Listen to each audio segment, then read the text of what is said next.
Hi baking family, I'm Emily, and in this video I'm going to show you how to make all butter pie dough by hand.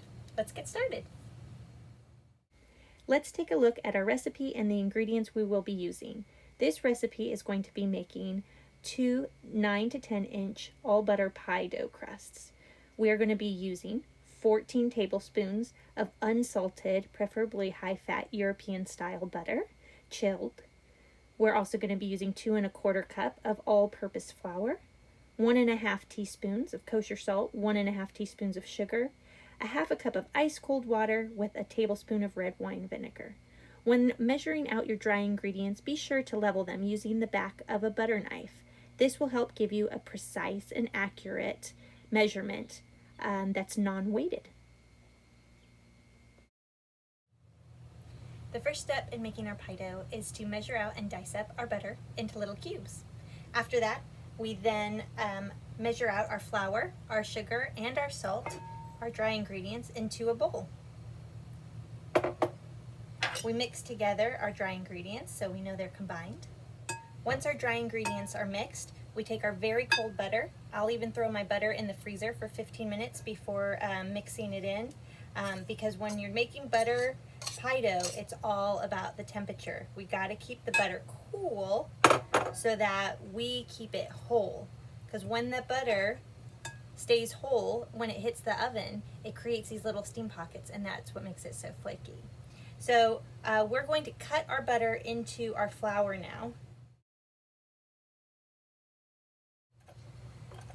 So I'm cutting the butter into the flour using a pastry blender. If you don't have a pastry blender, you can always use 2 butter knives and cut the butter up. The point is to just cut the fat into about pea-sized shapes. The pastry blender is nice because it's basically like having 5 blades of knives, so it's more efficient. You get more bang for your buck. And you're going to keep doing this, and mind you, we're not trying to blend or cream the butter into the flour, we're just cutting it up. So you want to work quick. I usually like to use the pastry blender to press into the side of the bowl and rock back and forth.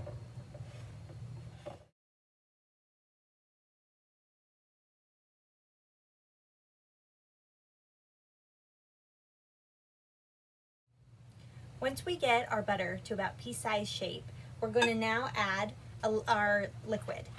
And a nice little trick to know here is that if you add a little bit of vinegar, preferably red wine vinegar or apple wine vinegar works as well. We add a little bit of vinegar and or vodka to our water, which itself again should be ice cold, because that's going to help the butter retain its cold temperature. We have our liquid mixture now of 1/2 cup of water and a tablespoon of vinegar mixed together, and we're now going to slowly, 1 tablespoon at a time, add our liquid to bring together our dough. So I've just added 3 tablespoons. I'm going to start with that and work it together. And instead of using my pastry blender, I'm going to use either a fork or my hands to just kind of start folding it together and bringing it, all the moisture, into the flour to be absorbed.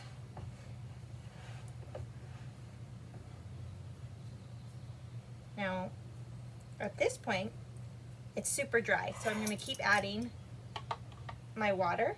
The water, the liquid mixture, is a variable and will depend on how humid your environment is or how dry it is. So I've added up to a little bit shy of 6 tablespoons at this point. 6 tablespoons is about the average it takes for this to come together, but like I said, the liquid's a variable, so it may be more, it may be less. And I'll show you what you're trying to look for.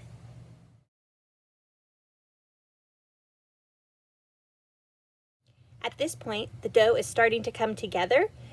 It's really soft and it's got a shaggy look to it, kind of like a shaggy dog is what I say. We're getting close, but we need to get it a little bit more put together so there's not quite as much dry flour still. So I'm going to add another tablespoon.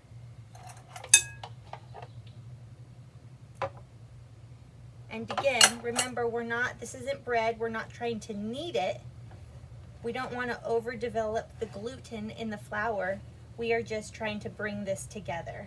And I, again, will use the side of the bowl to kind of push the dough into itself. At this point, the dough is really coming together now. So I'm just going to do a couple more turns to make sure it's all together before wrapping it up.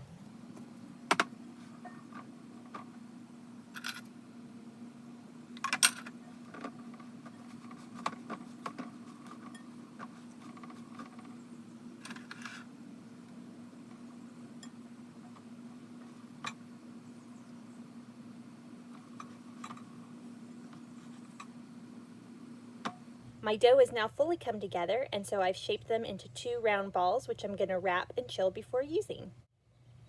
Now I'm going to wrap my dough in saran wrap or cling film to store and chill until it's ready to use. I make a little pancake because this gives me a little head start, so I don't have to over roll it when I go to roll it. Again, because we don't want to overwork the dough.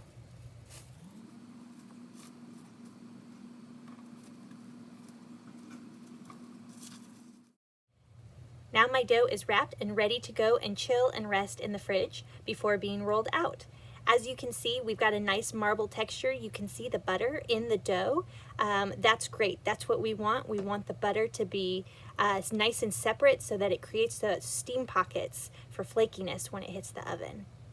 All right, into the fridge you go.